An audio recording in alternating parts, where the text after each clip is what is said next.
What makes a great leader? It's an excellent question. Thank you so much for asking. A great leader is somebody that sets the tone, somebody that leads the way, somebody that anticipates the desire of the people that they represent, the people that they are leading, and they are able to replicate that, perhaps be the first among many. So, able to set the tone, to make the play, to really to be the first among equals, right? And I have a great, there's so many great leaders throughout history. Caesar, Abraham Lincoln, Alexander the Great, Gareth Southgate, right? But no, I'm not here talking about any of those people. I'm here talking about a new great leader that has been crowned, the president of the Colombian FA. You see, you might have thought that we were done talking about all of the nonsense that happened at Copa America's final, or just at Copa America in general. They stormed the gates, right? Thousands upon thousands of ticketless fans that for some reason didn't feel the need to pay the starter price to buy a car in order to attend the Copa America final, and then turned it into a giant disaster, delaying the game over an hour. Well, it turns out that they were taking their cues from the people at the very top, because the president of the Colombian FA was involved in all of that nonsense, and it has started to come out exactly how involved he was. And let me just tell you how unbelievably fucking insane it is that this actually happened, right? It is one thing for a large collection of fans who are lathered up, right? They are bathing in the nectar of the gods, and they are ready for some nonsense, right? They're throwing popcorn all over the place. They're climbing in through the vents. They are getting into this game one way or another, right? But let me tell you, this guy, the Colombian FA president, he's going to the game regardless.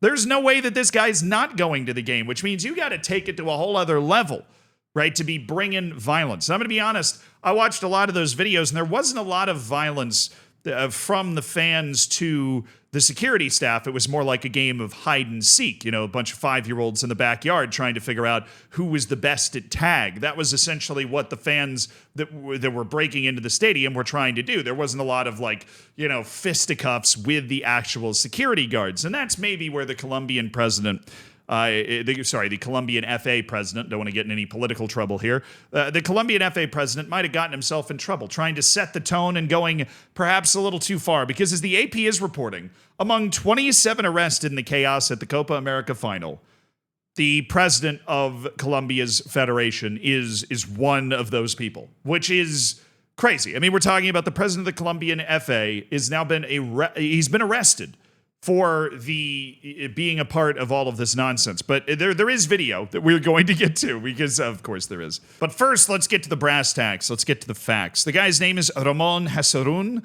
and his son, Ramon Jamil Hasarun. They were both detained and charged after the event Sunday at Hard Rock Stadium. Miami-Dade Police Detective Andre Martin told the Associated Press.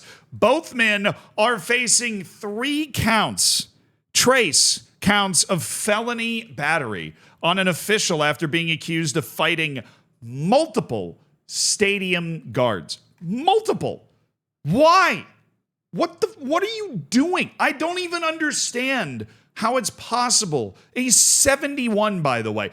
How is it possible for a 71-year-old dude who is in a cushy position of power, right, who is already going to be attending the game, right, all of these normal motivating factors for a drunk idiot to fight a security guard just don't even seem to be there. What did the security guard look at you wrong? Was he cheering for Messi? Was he rooting for Argentina? Certainly, it's not the first time that you've come up against something like that while you've been the president of the Colombian FA. What are you doing?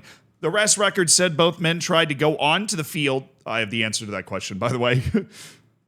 They tried to go onto the field through a tunnel where media was gathering after the match. They were stopped by security, and the police report said they became irate at the delay. So, seriously, what we are looking at here is a couple of man babies. That is exactly what we are looking at. The world operates based off of clout.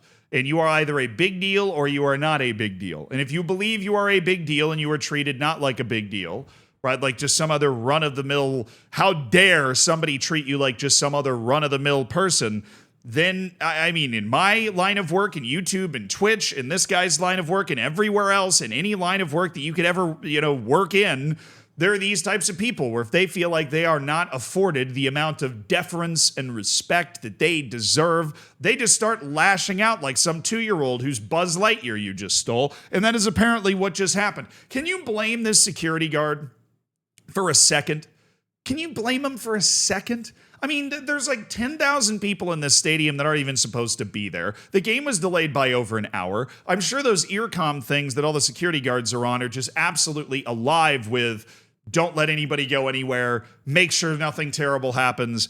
I mean, it's chaos, right? It is chaos. They're trying to clear out people without tickets row by row. There's a huge match going on in the field, by the way, and they are basically, it's like a dam that has a couple of holes in it that's just holding on for dear life. I mean, they are just trying to prevent the massive bad things from happening, which would include letting people onto the field that are not supposed to be onto the field. A verbal altercation eventually turned physical, with a guard placing an open palm on Ramon Jamil Hesarun's chest to guide him back, and the younger Hesarun grabbed the guard around his neck, pulling him to the ground before throwing 2 punches that impacted the guard. The report said the 2 men were placed in custody after midnight. So they get told that they're not going to be able to go on the field. The guard clearly is trying to deal with a couple of people, and I'm assuming their posse, that are becoming irate. Man babies that are turbocharged by the fact that they feel they've been disrespected here. He tries to back them up, then gets put in a chokehold and punched a couple of times. I mean, can you imagine being a security guard and you feel like you've finally gotten through this chaos of a night, and then after the match, some 71-year-old that insists that you should know who he is and it's offensive that you don't, starts trying to beat the shit out of you with a younger son, and I'm assuming a group of people. The Federation said in a statement Tuesday, the stadium security kept most of the Colombian delegation from going on the field after the awards ceremony. The Federation said the elder Esarun moved forward to intervene after his son was restrained by security.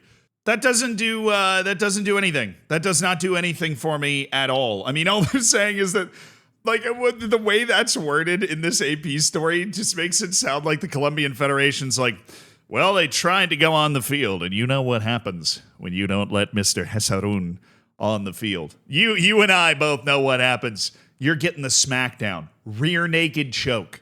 You're tapping. It's over. That's what happens if you don't let the Colombian delegation onto the field. I mean, obviously, let's take a step back here. Obviously, the Colombian delegation should be allowed on the field, right? Like, I mean, we're talking about the Colombian FA president and his son, and nepotism's alive and well. I'm sure he has some sort of position, and some other self-important people, right? But they're in charge of this whole shindig, right? They should be allowed on the field. So clearly, the only reason they're not being allowed on the field is some sort of mix-up that I'm sure is born of the fact that the entire stadium and its security were in chaos the entire night. It's a great endorsement for, hey, maybe if you don't become irate at the slightest insult or the slightest perceived insult, you might be able to sort out the situation with, I don't know, without getting 3 felony counts. Now, a local news station's reporting that they brawled with multiple security guards. Obviously, the reporting from AP is saying that there's just one. But here is the actual video. I do have the actual video for you. It's like 20 seconds, and this is the tunnel under the stadium. Now, at the start of the video, you can see the security guard on the ground. You're not going to see any, like, wanton violence here, but you can see the kind of chaos. And just remember, as you are watching this video, this is all happening because a security guard told them that he would not let them on the field. That's it. This circle pops up around the president of the Colombian FA, who you can see very clearly is being pushed back by various members of the posse. I would assume the other person that's diving in here is the son. He's probably involved somewhere in that area. I mean, 27 people were arrested after this match. The son and the Colombian FA president were just 2 of them. But I mean, you can hear, like, look, this kid's really upset. I mean, this is like a traumatic event here. Now we're going to get it in slow-mo. I think I'm good. This is a real thing. Like, this is an incredible amount of anger and absurdity over not being allowed to go on the field. It's ridiculous. And honestly, the greatest illness of our time is this perception that if somebody doesn't know who you are, it's insulting. We just turn it down. You were supposed to be able to go on the field, and I'm sure one phone call could have gotten you on the field without turning it into this. What is going on? Copa America is what's going on. I'm sure something else insane is going to come out after Copa America a couple days now.